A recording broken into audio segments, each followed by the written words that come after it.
बिस्मिल्लाहिर्रहमानिर्रहीम। अस्सलाम वालेकुम यूट्यूब फैमिली। उम्मीद है आप सब खैरियत से होंगे, खुश आबाद होंगे। अल्लाह पाक सबको खुश रखे, आमीन। चलते हैं आज की रेसिपी की तरफ। उससे पहले अगर चैनल पर नए हैं तो सब्सक्राइब कर लें। आज हम एक किस्म की साइड रेसिपी के तौर पर इसको लेंगे, क्योंकि जब हम कटलेट वगैरह या कोई भी ऐसी चीज़ बनाते हैं तो मैंने साथ बना रही हूँ आलू और मटर डाल के लाइट से राइस। फिर क्योंकि कटलेट्स में आपके स्पाइसेस वगैरह पूरे होते हैं, तो आपके अगर राइस में भी पूरे होंगे तो वो बहुत तीखा हो जाता है। इसलिए बेटर इसके हम जिनको हल्का सा थोड़ा लाइट मसालों के साथ लाइट से राइस बनाएंगे।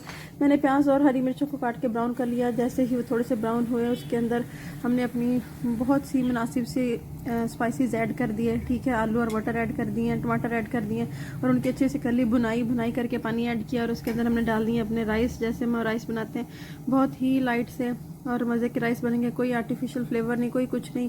और ये मज़ेदार राइस जो है हमारे कटलेट्स के साथ तैयार है। अब हम इसको रायते के साथ, कटलेट्स के साथ और सर्व करेंगे सैलेड के साथ। दुआ में याद रखिएगा। शुक्रिया। अल्लाह।